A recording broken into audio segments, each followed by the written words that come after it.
L'expression orgueil de la vie n'apparaît qu'une seule fois dans la Bible, dans 1 Jean 2,16. Mais le concept de l'orgueil de la vie est en particulier dans la mesure où il est lié à la convoitise des yeux et à la convoitise de la chair apparaît dans deux autres passages importants de l'Écriture. La tentation d'Ève dans le jardin et la tentation du Christ dans le désert. Matthieu 4, 8, 10. L'orgueil de la vie peut être défini comme tout ce qui est du monde, c'est-à-dire tout ce qui conduit à l'arrogance, à l'ostentation, à l'orgueil de soi, à la présomption et à la vantardise. Jean précise que tout ce qui produit l'orgueil de la vie vient de l'amour du monde, et que si quelqu'un aime le monde, l'amour du Père n'est pas en lui. 1 Jean 2, 15.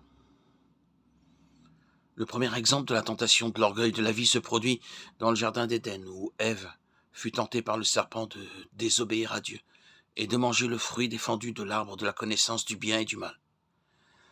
Ève aperçut que le fruit était bon à manger, agréable à la vue et désirable pour acquérir la sagesse. Genèse 3, 6. Elle a convoité le fruit de trois façons. Tout d'abord, il était attrayant pour son appétit. Jean fait référence à cela comme à la convoitise de la chair, le désir de ce qui satisfait l'un des besoins physiques. Le fruit était également agréable ou délicieux à la vue. Celui que nous voyons et désirons posséder, c'est la convoitise des yeux, à laquelle Jean fait référence. Enfin, Ève, en quelque sorte, perçut que le fruit l'a rendu sage, lui donnerait une sagesse au-delà de la sienne. Une partie du mensonge de Satan était que manger le fruit la rendrait semblable à Dieu, connaissant le bien et le mal. Genèse 3, 5. Voilà l'essence de l'orgueil de la vie. Tout ce qui nous exalte au-dessus de notre position et offre l'illusion de qualités semblables à celles de Dieu, dans lesquelles nous nous glorifions de l'arrogance et de la sagesse mondaine. Ève voulait être comme Dieu dans sa connaissance, ne se contentant pas de vivre dans un monde parfait sous sa grâce parfaite et de prendre soin d'elle. Satan a tenté le Christ avec les mêmes trois tentations pendant ces 40 jours dans le désert. Matthieu 4, 1, 11. Il a tenté Jésus avec la convoitise de la chair, le pain pour sa faim, la convoitise des yeux, tous les royaumes du monde avec leur splendeur, et l'orgueil de la vie, le défiant de se jeter du haut du toit du temple afin de prouver qu'il était le Messie par une démonstration ostentatoire de puissance, qui n'était pas dans la volonté de Dieu ou dans son plan pour la rédemption de l'humanité. Mais Jésus, bien qu'il ait été tenté en toutes choses comme nous, Hébreux 4, 15, a résisté au diable et a utilisé la parole de Dieu pour assurer la victoire sur lui. Les chrétiens ont toujours été et seront toujours attirés par les mêmes trois tentations qu'Ève et Jésus ont connues. Satan ne change pas ses méthodes. Il n'est pas obligé de le faire, car elle continue à réussir.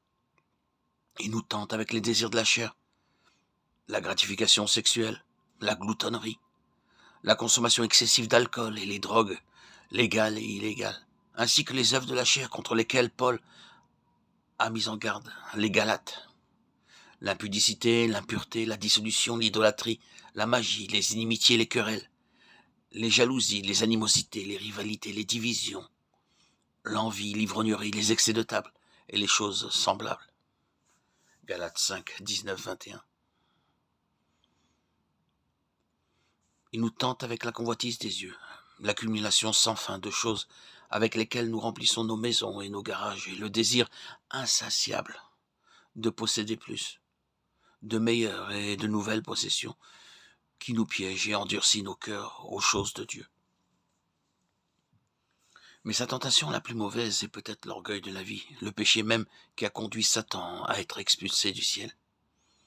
Il désirait être Dieu, non être un serviteur de Dieu. Ésaïe 14, 12, 15. La vantardise arrogante qui constitue l'orgueil de la vie motive les deux autres convoitises, car elle cherche à s'élever au-dessus de tous les autres et à satisfaire tous les désirs personnels. C'est la cause profonde de la discorde, des conflits dans les familles, dans les églises, les nations. Elle exalte le moi en contradiction directe avec la déclaration de Jésus selon laquelle ceux qui veulent le suivre doivent prendre leur croix et se renier eux-mêmes. L'orgueil de la vie nous empêche de vraiment chercher à être des serviteurs de Dieu. C'est l'arrogance qui nous sépare des autres et limite notre efficacité dans le royaume. L'orgueil de la vie ne vient pas du Père, mais du monde.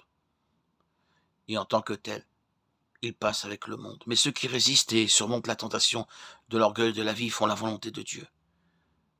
Et l'homme qui fait la volonté de Dieu vit éternellement. 1 Jean 2,17.